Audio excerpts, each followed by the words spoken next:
What's going on, everybody? Welcome back into another episode of NASCAR Coast to Coast right here on the Motor Racing Network, where we dive into all things NASCAR regional and talk to some of the up-and-comers and the newsmakers in the regional ranks in NASCAR. Of course, my name is Chris Wilner, MRN Pit Reporter from MRN HQ for the final time. We'll get to that in a little bit. Kyle Rickey, MRN announcer out there in Connecticut. Busy bee, Kyle, and I'll be seeing you three-dimensionally coming up this week when we go to Texas Motor Speedway. But how was your weekend? You got to spend it out at the icebreaker. Did the ice officially break up there in Connecticut? No. Well, I mean, it has since. It's 70 degrees today, but over the That's good. weekends we had snow, we had hail, we had high winds, and I think we had a high temperature on Sunday of about 46 degrees. So, I mean, not horrible, but it was cold. It was really cold. The wind made it feel like it was in the 30s. I mean, it wasn't very pleasant, but they got most of the event in, including the NASCAR Wheel and Modified Tour race. And, it was a good show, good crowd that came out. And, hopefully things warm up from here.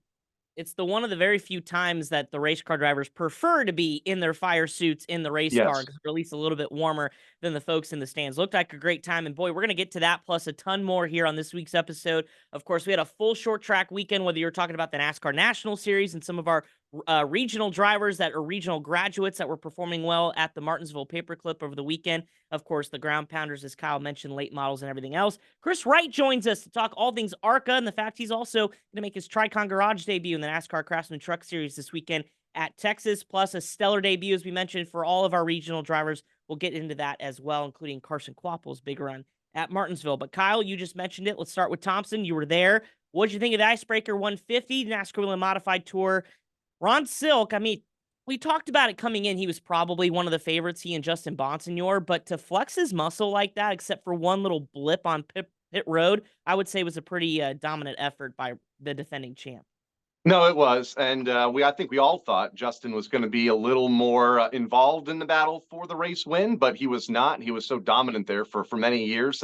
Had a good run, but nobody could stay with Ron Silk. He was the class of the field for much of the day. A very quick day with practice and qualifying, followed by the race, all within a couple of hours of each other. Jake Johnson impressed me once again, driver of Old Blue, back-to-back, I think now runner-up finishes, contending for the top spot both times, running around all these NASCAR modified champions over the last decade.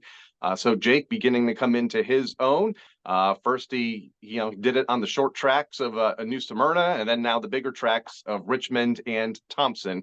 And I look for him to get a win here before all is said and done. Absolutely. It's been a stellar season, start to the season for Jake Johnson and Old Blue. For Ron Silk, 7th win there at Thompson. Again, it's been kind of the site of some of his marquee wins over the course of his career. Got his first 3 tour wins actually there over early on in his career. Let's talk about the battle with Patrick Emmerling. It was very brief, but Patrick had some choice words for Ron Silk post-race about maybe a little bit too aggressive there on that restart, moving him out of the way, and maybe even a possible jumping of the restart. I know that was a hot topic when we talked about Richmond a couple weeks ago. So what was your thought? Was it warranted, or was it just good hard racing there at the end? It's racing at Thompson. I feel like that's kind of the way modifieds race there, no matter the division, whether it be the Tour or the SK Light modifieds, whatever the class. We've seen it for years now. When you're on the inside, you use not just the inside, but the middle lane as well. And unfortunately, if there's somebody there, they get shoved up into the outside lane. And for Patrick, went from battling for the lead to 5th or 6th there at one point, had to claw his way back into the top 5. Lucky he kept it out of the wall up in turn number 2. As far as the restart was concerned, I mean, I think we're kind of got the microscope under restarts now at all levels after what happened with Denny 10 days or so ago at Richmond. It looked like a perfectly fine restart. Nothing to be concerned about there. But yeah, I can see where Patrick has been frustrated, right? He had that penalty at Richmond while battling for the lead due to the commitment cone violation, got caught up in an incident on the ensuing restart. Goes to Thompson, has a great car, and then gets shoved up into the outside lane. I mean, those are the breaks, I guess, but he recovered, had a good run.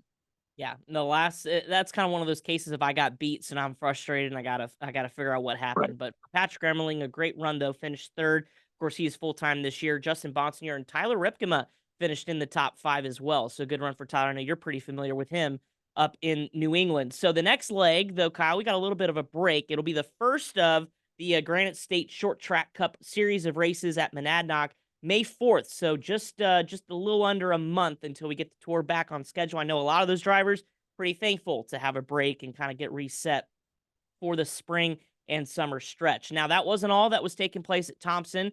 Kyle, we had so many different series, whether it was the 604 crate modifieds, we had tour type modifieds as well, away from the NASCAR Wheel Modified Tour. Pass was there as well. And how about that pass race? Derek Griffiths going 2 for 2 to start the year. After the Easter Bunny 150 that he won at Hickory there about a week and a half, 2 weeks ago, took home the Pass Icebreaker 75 win in the super late models. I mean, another guy we talk about year in and year out, racking up big wins, but I think when it comes to the Pass series, that's a really good start to the year. A race that never had a rhythm. It was on Saturday. It was sleeting at one point. It was raining at one point. And just when you thought, hey, we're going to string some laps together here, the caution comes out because of weather or a spin because of damp conditions on the racetrack, and then they would park the cars. And I heard somebody say earlier this week it was like running the race in stages, but Derek was able to stay out front most of the time. There were some other big names involved in the event, some of the Thompson regulars. Derek Luchacki, I know, was a factor at one point in the event, but Derek Griffith has the Thompson Speedway figured out. He always runs well there. Grew up in this area, and like you mentioned, has momentum on his side after finding victory lane at Hickory just a couple of weeks ago. And worth noting, Monaco Tri-Track Series, and that you guys have a big part of up at Stafford, was postponed Saturday due to rain. So they're going to move that back all the way to October 11th and kind of make it the opener now to the 62nd Sunoco World Series of Speedway racing at Thompson. So a little bit while longer to wait for those. So that'll kind of end the season almost for the Monaco Tri-Track Series coming up. Quickly, let's get to Cars Tour. Hickory Motor Speedway, of course, the birthplace of NASCAR stars and the birthplace of yet another stellar performance from Connor Zilisch, racking up another check mark in the win column, this time on an oval for the first time in the Cars Tour Late Model Stock Series. We talked about his IMSA wins and his really pedigree rising up as one of the next stars of NASCAR. Well, he's now won a Cars Tour race, Kyle, and he did it in pretty impressive fashion. And how much confidence will that give him? We've talked to him already this year.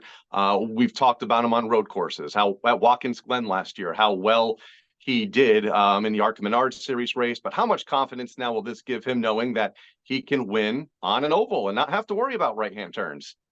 Yeah, 100%. I mean, he even said it in his post-race interviews, like, Rolex 24 and Sebring 12 and all those wins aside, I really wanted to win a late model race on an oval, and to do it at Hickory amongst Brendan Butterbean Queenie, we had to rub fenders with there at the end. Obviously, we know the strength of the field as well with Deke McCaskill and some of those Chad McCumbee and those other drivers.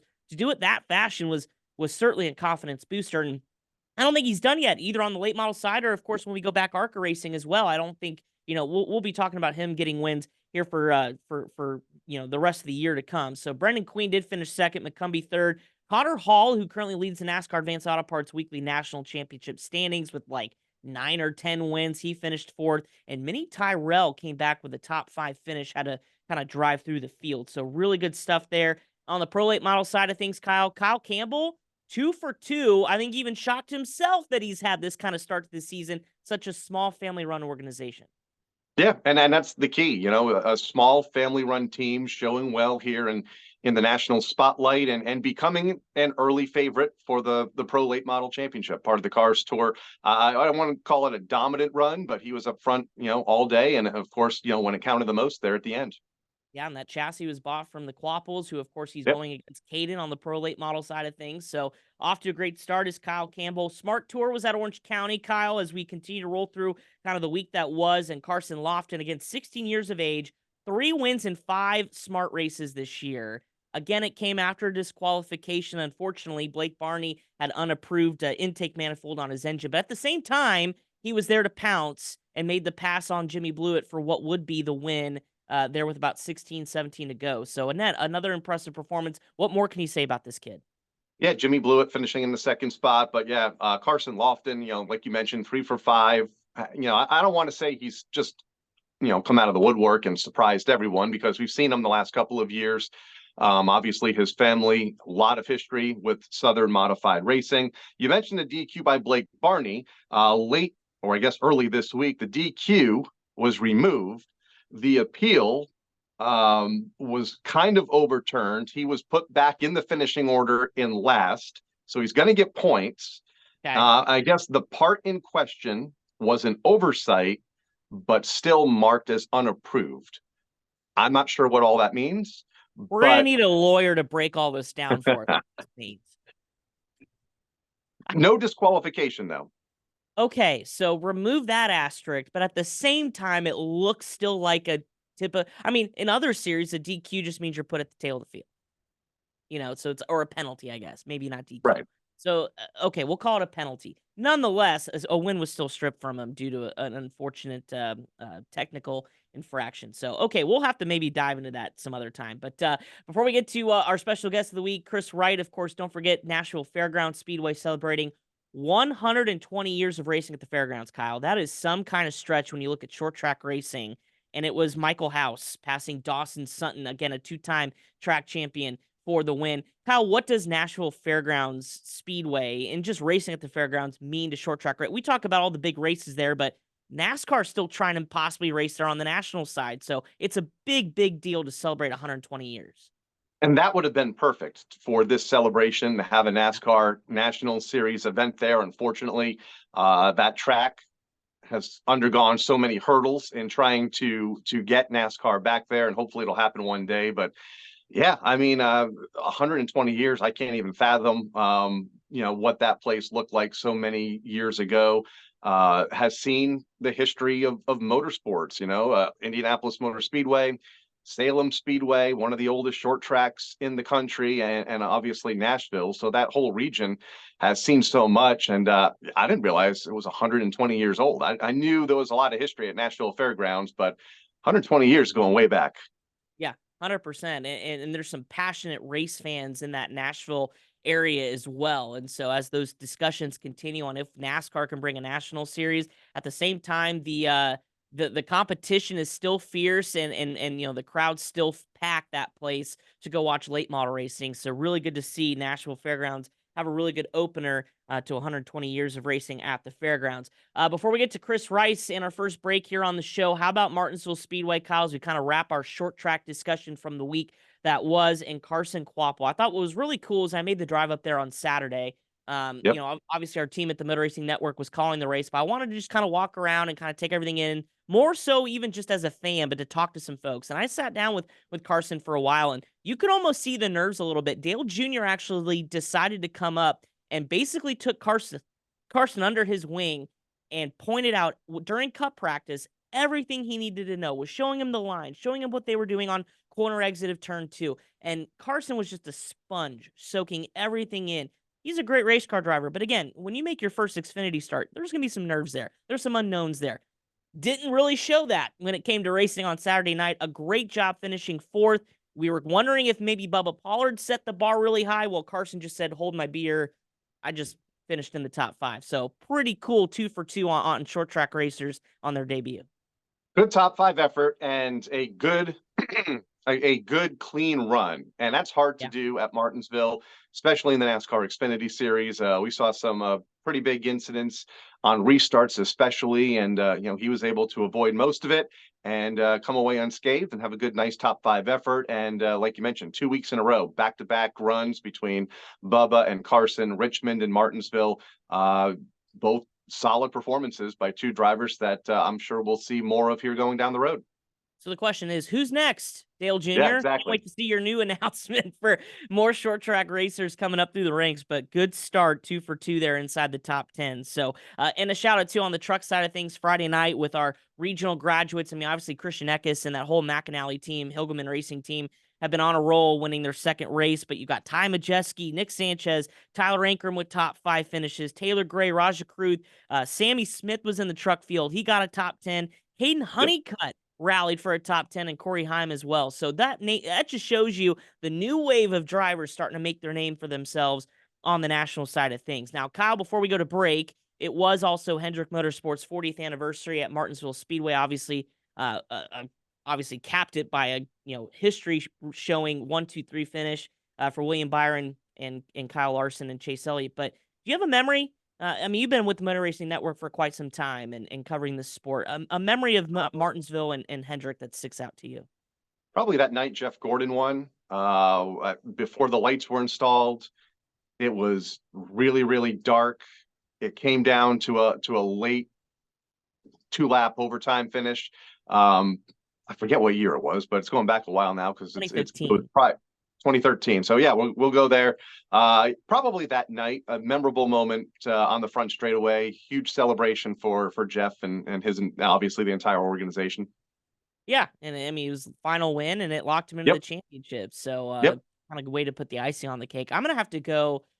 Sadly, 2004. When we lost, the fine folks on that plane crash from Hendrick, but the resiliency of the team, the emotions that followed, it kind of went from tragedy to triumph with Jimmy Johnson, and kind of putting a bow on that horrible day, and kind of one of those things that you want to forget, the tragedy side of that, but you also want to remember what kind of that whole team coming together and what that meant, that win meant at Martinsville in 2004. I was just a little kid at the time, but to kind of now understand as an adult what that day meant and what it still means to that whole Hendrick organization was pretty cool. So really good. And there's so many memories we could go through all day, but those are two really good ones. We're it's going to take a time out here on NASCAR Coast to Coast and welcome in Kris Wright to talk all things ARCA and trucks and much more coming up next here on NASCAR Coast to Coast on Motor Racing Network.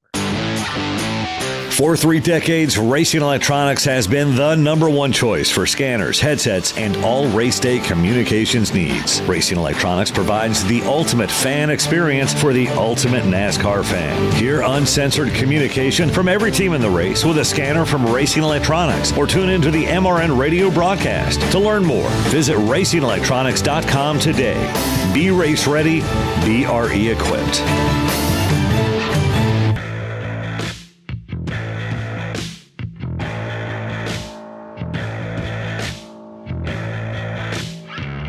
Welcome back into NASCAR Coast to Coast here on the Motor Racing Network. As promised, joining us via phone, it is the driver this weekend in the #1 Tricon Garage Toyota at Texas Motor Speedway, Kris Wright. Kris, welcome to the show, my friend. A lot has been going on this season. You've been dabbling in just about everything, but you're going to Texas Motor Speedway to run this #1 truck this weekend. Just how excited are you, and how did this deal come together, first off?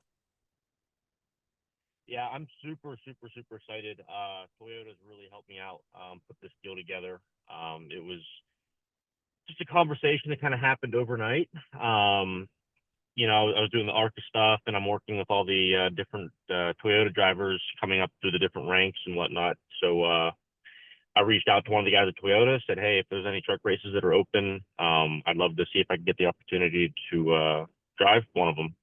So we got the Texas deal put together in like 2 or 3 days, just after me asking the question. So super thankful for Toyota and Tricon for giving me the opportunity to do this. You've been to Texas Motor Speedway before with other race teams. What do you know? What do you like about that very unique and challenging 1.5-mile oval? Yeah, so Texas is interesting because we always race at different times of the day. I've been there where we've raced at 12:30. I've been there where we raced at 7:30 at night. And sometimes they spray it, sometimes they don't. So it's definitely one of the most interesting 1.5 miles, if you will. I know 1.5 miles kind of get a bad rap sometimes, but I think Texas is really fun. There's a lot of grip. You can move around and you got to search for it. So it's really technical in that aspect. And for some reason, I feel like it's faster than the other 1.5 miles in terms of average speed.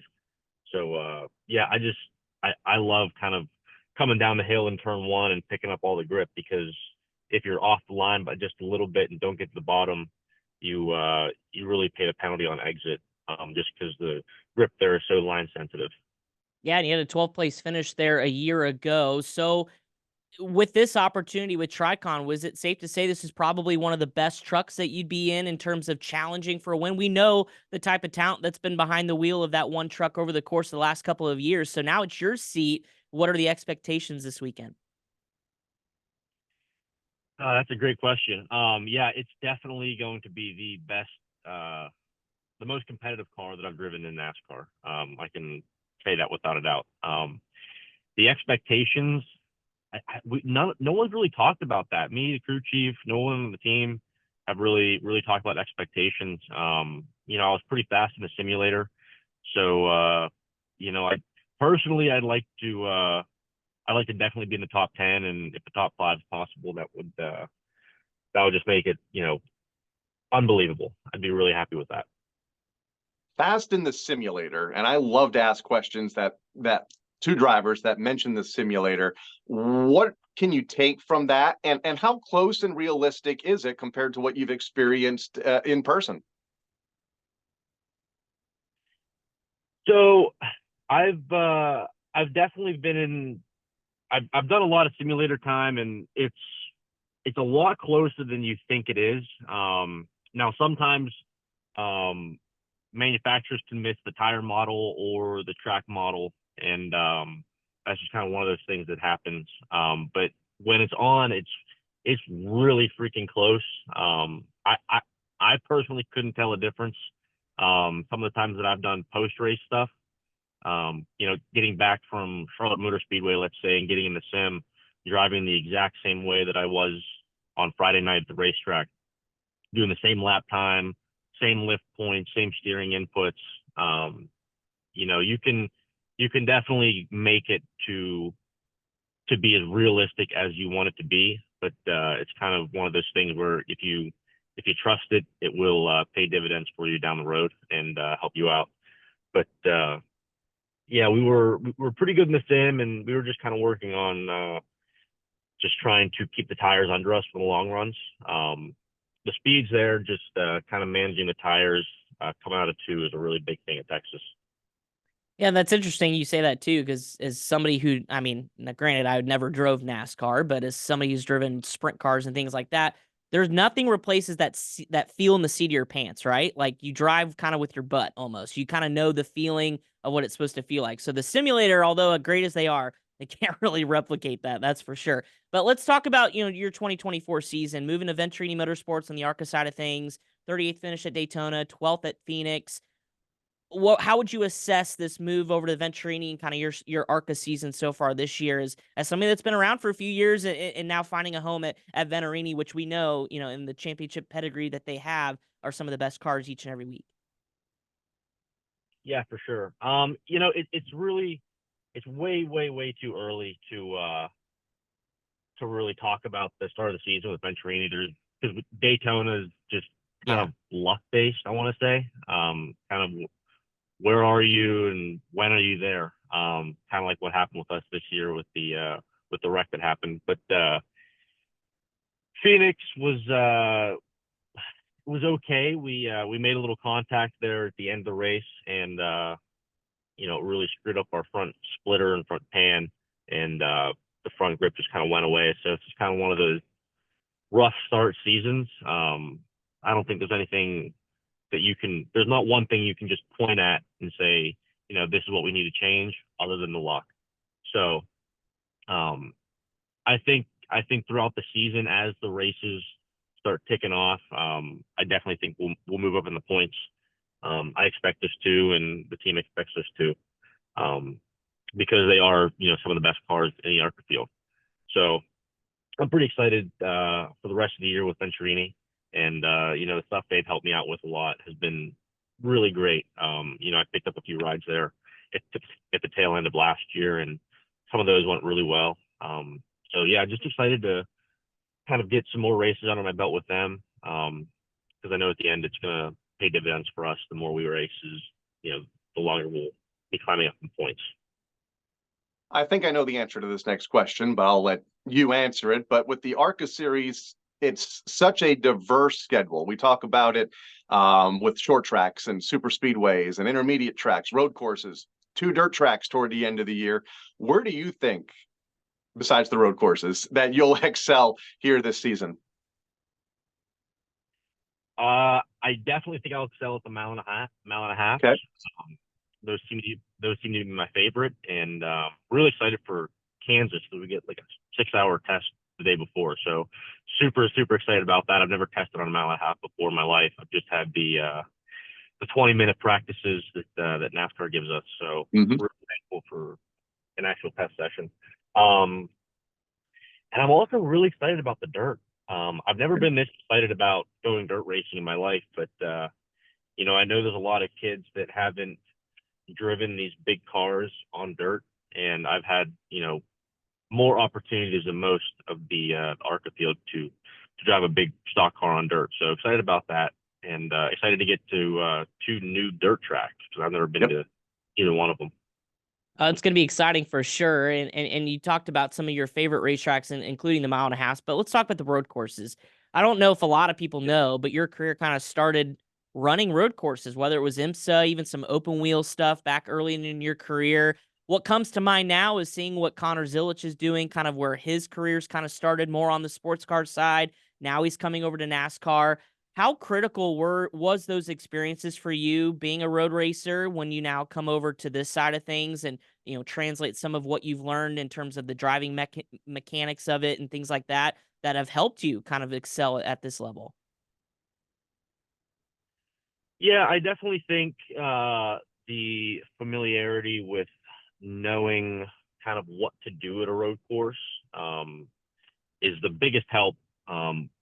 You know, when I show up to a road course with an Xfinity car or a truck or an ARCA car, you know, because a lot of these drivers are fish out of water when they show up to road courses, and I think it's just like a peace of mind thing. And I know that nothing that's going to happen that's in my control is going to be a surprise because I've seen everything on a road course. You know, so it's like a comfort zone for me. But in terms of translating, you know, that was kind of one of the biggest surprises when I started doing the NASCAR stuff is nothing translated except for knowing how to put your racing shoes on and a helmet and everything. The NASCAR world is very, very, very different than the road course world, especially the ovals. It's everything's different. The driving style, I could go on and on. I tell people, you know, the difference between road course racing and the difference between oval racing is the difference between hockey and football. You know, it's they're almost like 2 different sports. So I think NASCAR is really cool in that aspect. You know, you have all the sports car and Formula car guys that can kind of live or coexist with one another. Like you'll see drivers, IndyCar drivers, go race 24 hours of Le Mans in a sports car, or a sports car driver hop into an IndyCar or Formula One or whatever it might be. And a lot of the racing series can kind of shift drivers around and everything transfers relatively well. The NASCAR stuff is very different. You know, I look at what SVG's done with the Trackhouse stuff, and the win in Chicago was unbelievable. But I think one of the biggest things that helped him out that weekend was being on a street course, because it's a very different.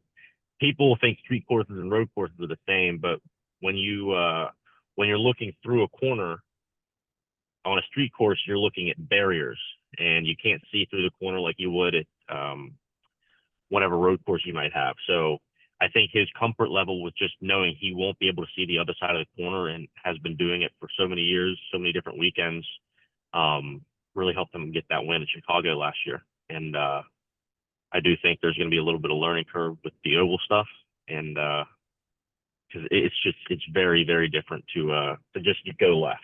Very different.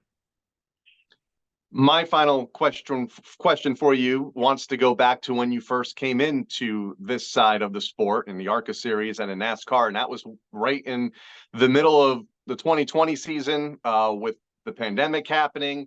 How difficult was it to make that transition? You mentioned a little bit ago, you know, you've had very limited practice at a lot of these racetracks. In 2020, you didn't have any practice at a lot of these racetracks, having to come in, never seeing the place before. How difficult was that coming to this side for the first time during that time period? Yeah, I definitely think I hit the nail on the head with coming into the sport at the worst time possible.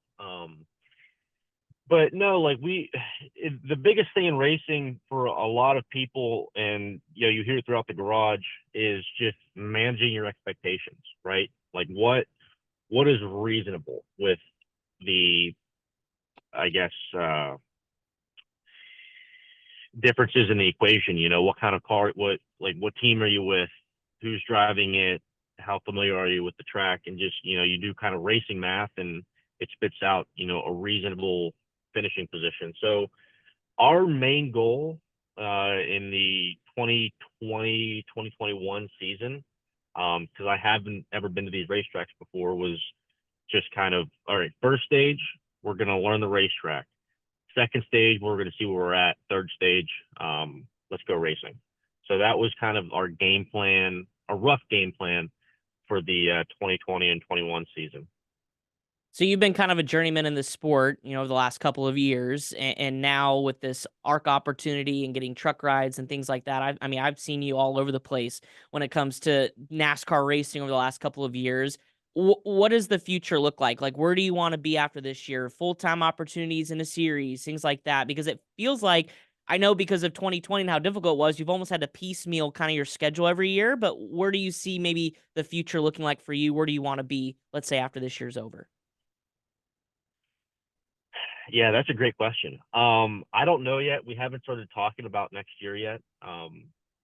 So I guess what I would really enjoy doing would be, either it doesn't have to be full time, but maybe just a 10 to 15 race schedule, but quality weekends. Like driving 10 to 15 races for a Tricon or a Gibbs or any of the top Toyota teams would be great. And if a full season opportunity comes out of it, that would be better than 10 to 15 races. But 10 to 15 races would be a really great start.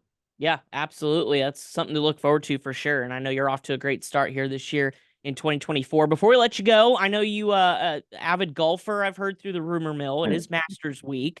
So what do you think? Because you're probably already better than I was. You were on IMG and Robert Morris's golf team. So what do you think about the Masters week? Got a favorite? Oh, I mean, I can't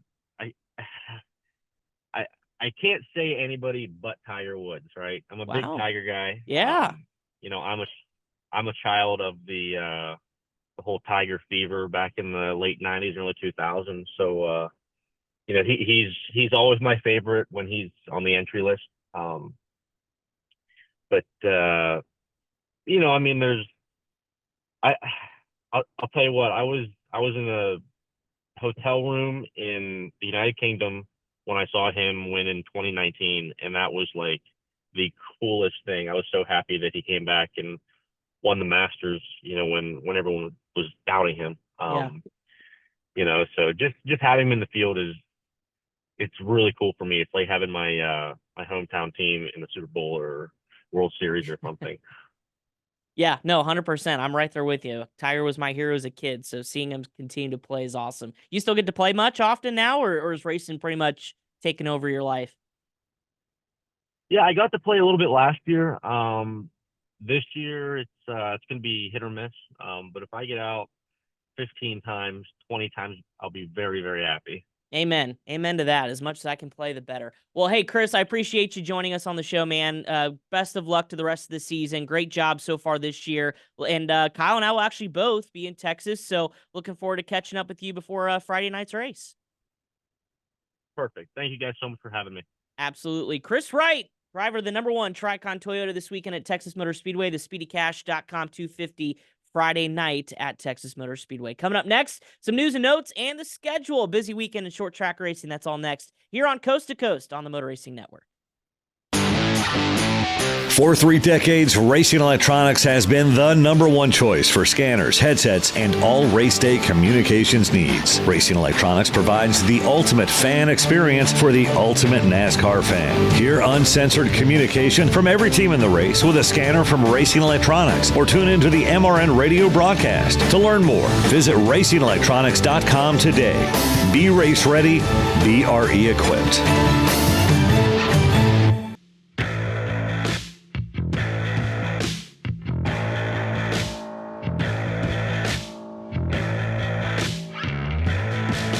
Welcome back, NASCAR Coast to Coast here on Motor Racing Network. Great conversation with Kris Wright and Kyle. Speaking of guys who are rolling around from trucks to ARCA, and obviously Kris is taking part in some late model races as well. We've got plenty of racing coming up this week, and we'll start with some news and notes. We have the Cars Tour back in action, of course, this weekend at New River All-American Speedway. It was the rain out date, makeup date from back in March. Dale Jr. says, I'm going to go throw on the fire suit once again. How much bigger is this event now that Dale Jr. is going to strap back in a late model stock for the first time this season? It's huge. We see what happens when he shows up at these late model events across the country. We saw it earlier this year in Florence at the Icebreaker, and a great crowd, a great field of cars. And I expect the same here this week. I mean, whenever Dale Earnhardt Jr. is at the racetrack, people are interested, no matter the series. And fortunately here, it's a series that he, co-owns and is a partner in, and he gets to play here this coming Saturday night. Sundrop back on the car, also bringing with him one of his junior motorsports drivers, Sammy Smith, back to the late model stock ranks. So a 2-car effort. Well, actually, it'll be 3 with Carson Kvapil running in that race as a full-time driver. So a 3-car JRM effort coming up this weekend at New River All-American Speedway. Some other news from the weekend. Shout out to our Danny Edwards and Greg Edwards, the Edwards brothers. I guess I don't think they're related, but winning at the Langley opener at the site of the Hampton Heat that we're going to talk about later on this year. Langley Speedway has been a long time NASCAR Advanced Auto Parts Weekly Series racetrack, and they kicked off the season with twin feature wins over the weekend. And the Alan Turner Pro Late Models. We talk about late model stocks and super late models, but not a whole lot about pro late models. But Alan Turner Pro Late Models at Five Flag Speedways have been kind of the staple when it comes to pro late model racing. And shout out to the Road to the Snowflake 100 kind of season begins with Seth Christensen winning the opener. First time he's really won a pro late model race since 2023 Alabama. But Kyle, what is it about the Alan Turner Pro Late Models that kind of sets themselves apart from maybe some other pro late model series? Great competition, deep fields. We see it every year with the Snowflake 100. I mean, there's 55, 60, 70 cars sometimes that enter, and a lot of those drivers, obviously regulars at the Five Flag Speedway, whenever they open up their gates. It has always been one of the top tier divisions in the Southeast. Like you mentioned, they run at a number of other racetracks, but I feel like, their home base for a weekly level, for the most part, is at Five Flag Speedway there in Pensacola, Florida. Snowflake 100, one of my favorite events of the year. Usually when it doesn't get rain delayed and they don't have to run it at 3 o'clock in the morning like they did a few years ago. But a lot of great talent that we talk about on the national series of NASCAR have come from pro late models here in the last decade. That is true. And a big feeding ground down there is Five Flag Speedway. Coming up this weekend, Kyle, we talked about just for a moment, but is it Carson Kvapil versus Brendan Queen for the Cars Tour race at New River All-American Speedway, or could we throw in somebody else's name to the hat here on Saturday when they go racing on Flow Racing? Nah, my guess it's between those two. I mean, you never know. It's, we're seeing, 20 plus cars show up for these events, but I'm guessing it's probably between those two when it comes to the checker flag. Probably a smart bet, but I will say keep an eye on Dale Jr. If they get that car rolling, he could find himself. Yeah, that's true. Top 5. He's done it before.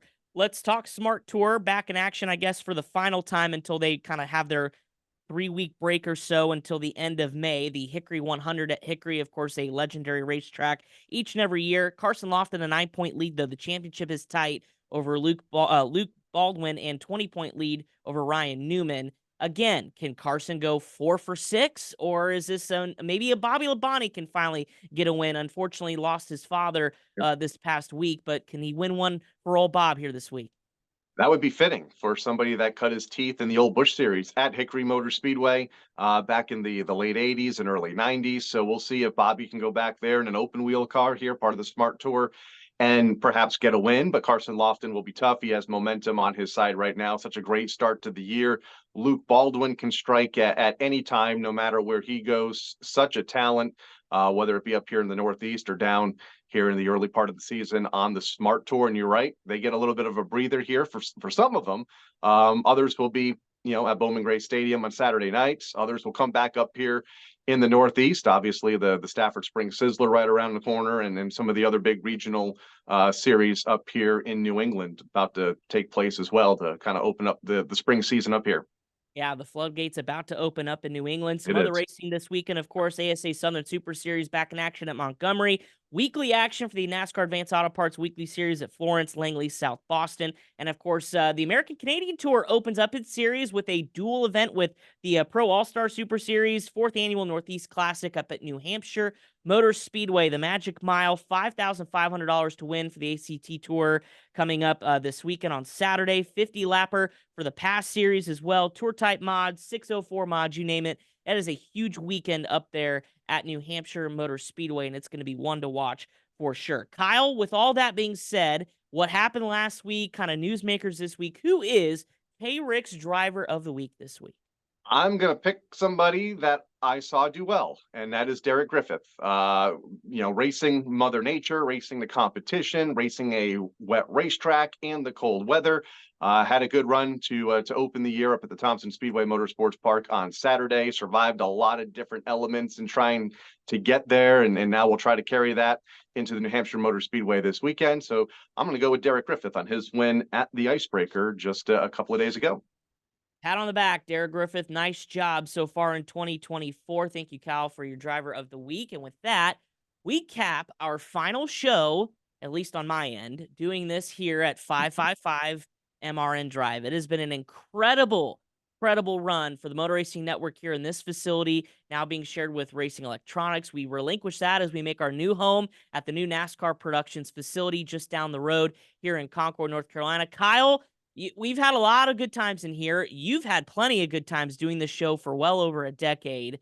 This is bittersweet. We're going to a better place, but man, if these walls could talk, huh? You have no idea. I was there when Motor Racing Network opened that building in October of 2007, and was there, like you mentioned, for more than a decade before coming back up here to New England. And NASCAR Coast to Coast was founded in the room in which you sit right now with Buddy Long and myself about, 10 or 11 years ago now. And we've been talking short track racing ever since, and a lot of other shows have come out of that studio as well. Steve Post does a lot of his content from out of there with Wing Nation. A lot of our Motor Racing Network podcasts come out of there, and so kind of a bittersweet moment here as we kind of close things up for the final time. Shut the lights off on the way out. I will, indeed. It's been a great run, but new things are ahead. A new look will be next week here on NASCAR Coast to Coast, so stick around for that. For our producer, Pat Jaggers, that is Kyle Rickey. My name is Chris Wilner. Have a wonderful week of short track racing, and thanks for tuning in to NASCAR Coast to Coast here on MRN. We'll see you next week.